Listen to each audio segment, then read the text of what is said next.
How you doing, my kings and queens? Hello, how you doing? Hola, como esta? Holla, holla back, player. That's me saying hello in 5 different ways, hi in 5 different ways. Without further ado, here's part two of um, taking um, the pre-action into action and driving. Um, I don't want you to work focus on the reaction of the teachers, the reaction of the examiner, or the reaction of yourself. Because when we focus on the reaction, then there's no action. That's why the pre-action is in your brain, and then you turn into action with your driving. But the part two of what I wanted to say with driving too is even if nobody understands, even if you feel like nobody understands, the teacher, examiner, even your friends and family members don't understand. Even though it would be nice, it would be appreciated if they understand, but it's not really their driving up to them. I know it sounds mean, I know it sounds a little cruel and evil. You could try to make them understand, but if they still don't understand, if they say it's no excuse, it's no justification.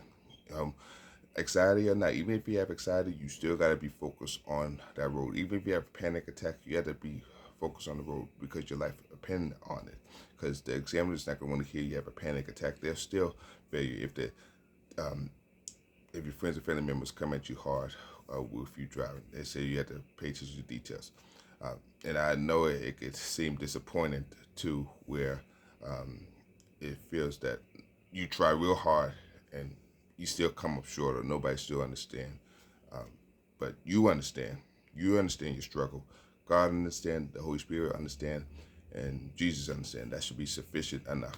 So, in other words, if you expect your friends and family members to understand, or the teacher, examiner to understand, then it's as if you're looking for man approval. Only approval you need is your approval, first and above all, God the Father, the Son, the Holy Spirit approval.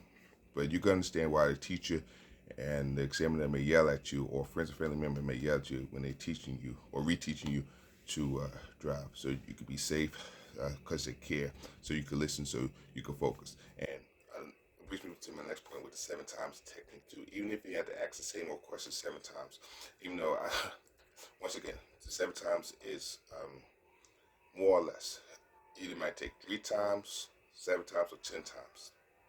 But if you're not sure about something, don't be afraid to ask, even if it's the most basic questions, even if it's going to get reaction from the teacher, the examiner. Once again, don't focus on the reaction. You focus on your action. Your action is more important than the teacher, examiner reaction. If you make it about a teacher, examiner reaction, then they got your reaction. If you have your reaction, if they didn't have your reaction, then you're not going to drive anymore, or you might take you a long time to drive.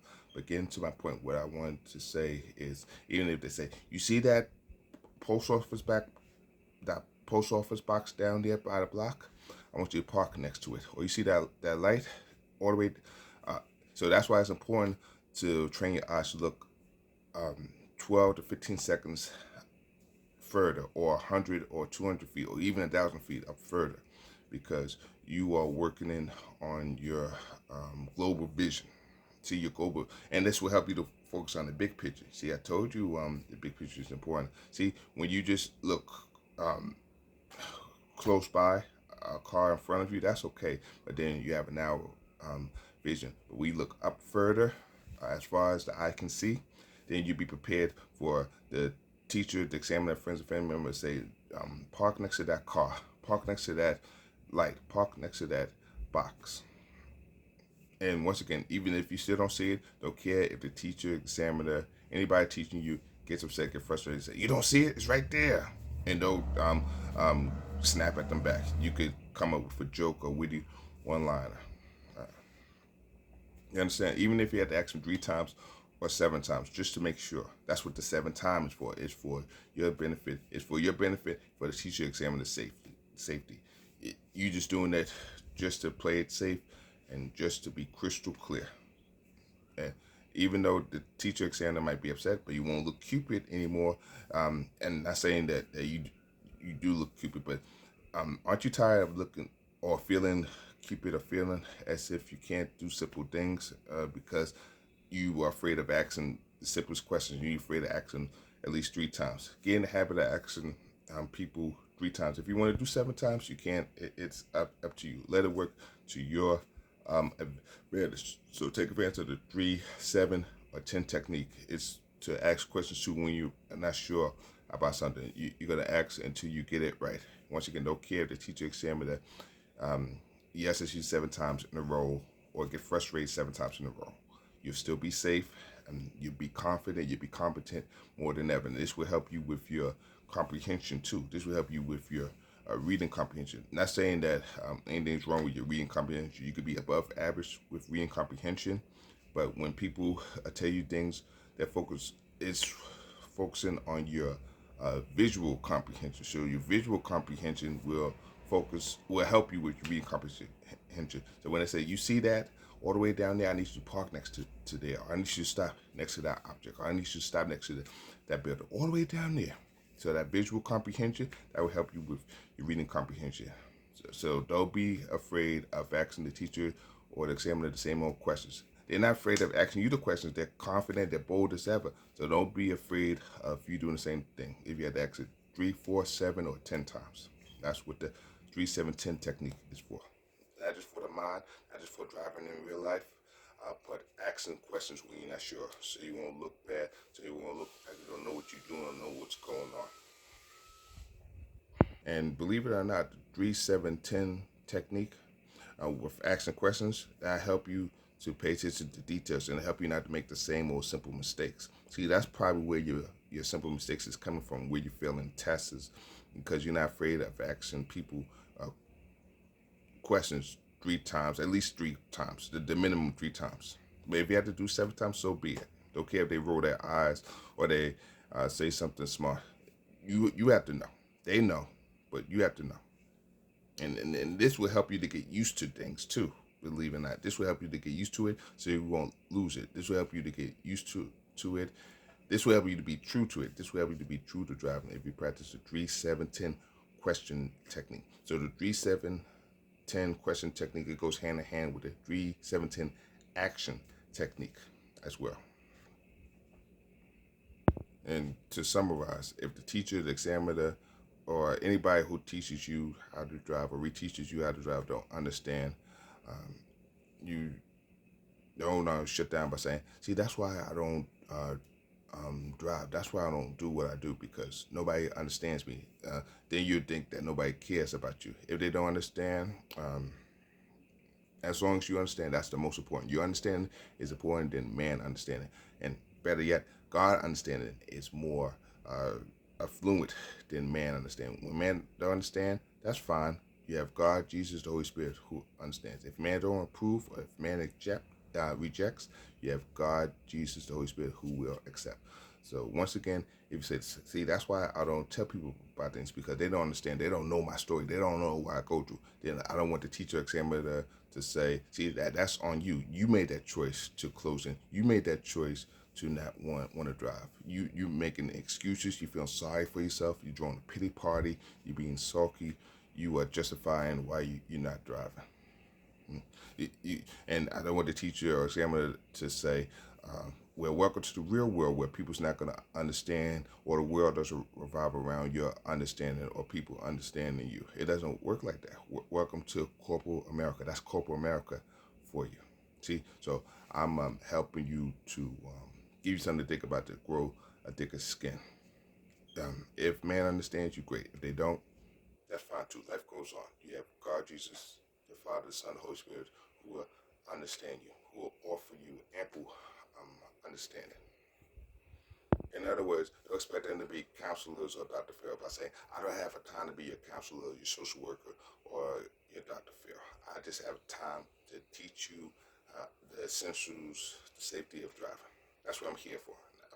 Not to understand and baby you. Because if you expect the teacher, examiner, people to teach you how to drive to understand you, then you expect them to cuddle you, you expect them to baby you. Or it's similar to you expecting them to have sympathy for you, or have empathy for you. You might as well ask them for a sympathy or empathy card. But then when they don't give it to you, then you be disappointed, and then you say, that's why I drive, because when I ask for help and support or understanding, I don't get it. In other words, 3 out of 4 is what you need for the teacher examiner. If the teacher is teaching you, if the teacher is helping you, if the teacher is prepping you for driving experience, that's all you need. So 75, 80% is better than nothing. There's no such thing as a perfect teacher, just like there's not such no such thing as a perfect church.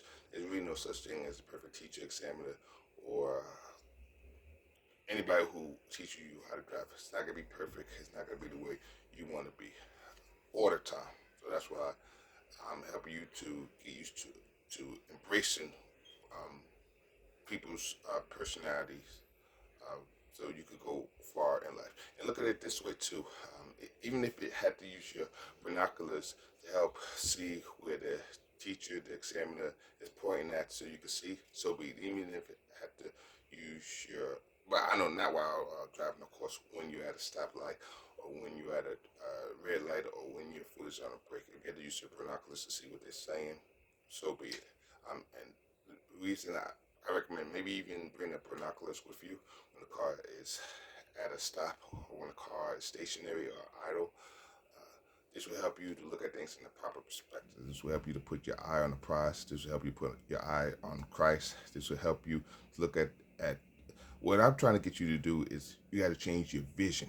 See, when you think it's grenades, cannons, and battleships, then that's where Satan gets you, and that's where you feel that the world's on your shoulder, and then it feels as if it's pressure to drive, as if it's a chore to drive. See, I want you to change your telescope, your binoculars from warship to cruise ship. Pretend that you see nothing but cruise ships. See, right now the Satan want everything to seem red, blurry, chaos, and confusion with a war. He wants you to go to war with the teacher, the examiners, friends and family members who teach you how to drive and make you think that you can't drive and make you think that you never drive, so you don't drive. But if you change your binoculars to it being clear, crystal clear, to it being butterflies, rainbows, sunshine, the beach, the boardwalk, cruise ships, peace, harmony, tranquility, then that's where the teacher, the examiner, they'll work with you. And then maybe they'll surprisingly say that they do understand you. At first, they may say, I didn't understand you, but now I see that it's tough with you. You always had it tough, but you didn't give up. So I do understand that. I respect you, and I'm going to work with you more. So that's why I changed your binoculars, change your vision, change binoculars from war binoculars to the Jersey Shore binoculars. So change your binoculars from the war to for sure binoculars. Change your binoculars to people don't care to change your binoculars to gummy bears. Or I can't get better than that. It's your choice. It's something for you to think about. So do your best, even if your foot shake, even if your hands are shaking, even if you're having a panic attack, you know what to do, and you could show the teacher and examiner how to react during this situation. Even if they panic, and I say, "What are you doing? Where's your foot shaking? Why your hands are shaking?" You could be cool, calm, and collected. So you could have self-control. That will help you to control the car. If you're not in control of your emotions, then you're not in control of the car, and that's where it might be a headache, a nightmare. And I don't want you to have a headache or a nightmare getting behind that wheel. It's supposed to be fun. It's supposed to be easy. Driving is supposed to be one of the more easy activities to do.